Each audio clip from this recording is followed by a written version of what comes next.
Now a certain man was ill, Lazarus of Bethany, the village of Mary and her sister Martha. It was Mary who anointed the Lord with ointment, and wiped his feet with her hair, whose brother Lazarus was ill. So the sisters said to him, saying, Lord, he whom you love is ill. But when Jesus heard it, he said, This illness does not lead to death. It is for the glory of God, so that the Son of God may be glorified through it.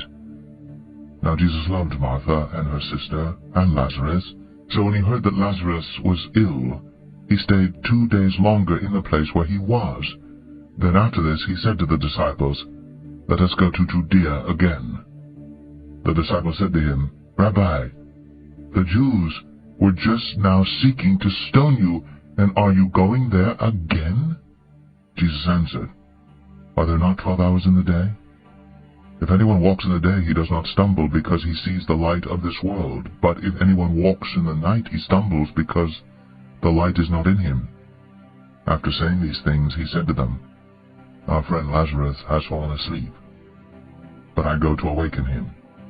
The disciples said to him, Lord, if he has fallen asleep, he will recover. Now Jesus had spoken of his death, but they thought that he meant taking rest in sleep. Then Jesus told them plainly, Lazarus has died, and for your sake I am glad that I was not there, so that you may believe. But let us go to him. So Thomas, called the twin, said to his fellow disciples, Let us also go, that we may die with him. Now when Jesus came, he found that Lazarus had already been in the tomb 4 days.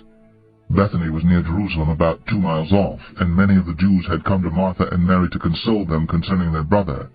So when Martha heard that Jesus was coming, she went and met him, but Mary remained seated in the house. Martha said to Jesus, Lord, if you had been here, my brother would not have died. But even now I know that whatever you ask from God, God will give you. Jesus said to her, Your brother will rise again. Martha said to him, I know that he will rise again in the resurrection on the last day. Jesus said to her, I am the resurrection and the life. Whoever believes in me, though he die, yet shall he live. And everyone who lives and believes in me shall never die. Do you believe this?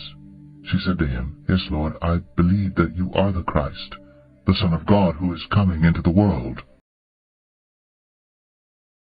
When she had said this, she went and called her sister Mary, saying in private, The teacher is here and is calling for you. And when she heard it, she rose quickly and went to him. Now Jesus had not yet come into the village, but was still in the place where Martha had met him. When the Jews who were with her in the house consoling her saw Mary rise quickly and go out, they followed her, supposing that she was going to the tomb to weep there.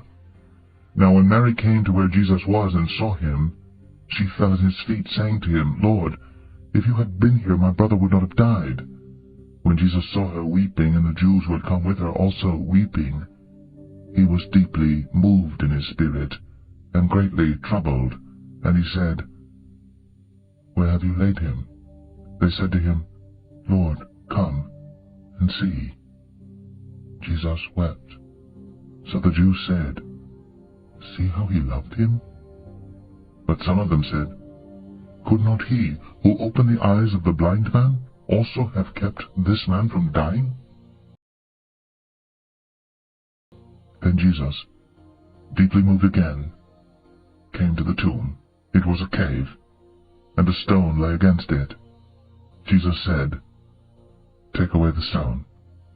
Martha, the sister of the dead man, said to him, Lord, by this time there will be an odor, for he has been dead 4 days.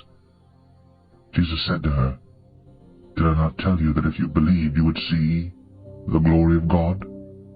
So they took away the stone, and Jesus lifted up his eyes and said, Father, I thank you that you have heard me.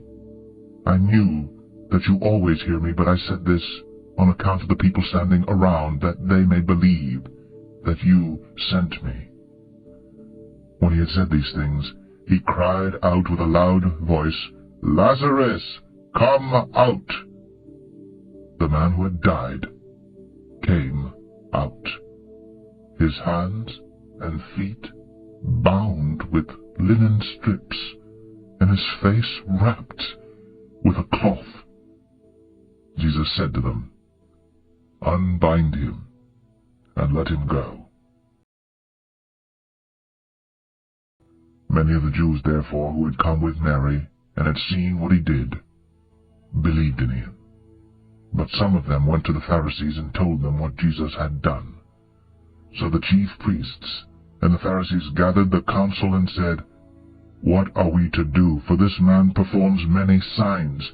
If we let him go on like this, everyone will believe in him, and the Romans will come and take away both our place and our nation." But one of them, Caiaphas, who was high priest that year, said to them, "You know nothing at all, nor do you understand that it is better for you that one man should die for the people, not that the whole nation should perish." He did not say this of his own accord, but being high priest that year, he prophesied that Jesus would die for the nation, and not for the nation only, but also to gather into one the children of God who are scattered abroad. So from that day on they made plans to put him to death. Jesus therefore no longer walked openly among the Jews, but went from there to the region near the wilderness, to a town called Ephraim, and there he stayed with the disciples. Now the Passover of the Jews was at hand, and many went up from the country to Jerusalem before the Passover to purify themselves. They were looking for Jesus, and saying to one another as they stood in the temple, "What do you think? That he will not come to the feast at all?" Now the chief priests and the Pharisees had given orders that if anyone knew where he was, he should let them know, so that they might arrest him.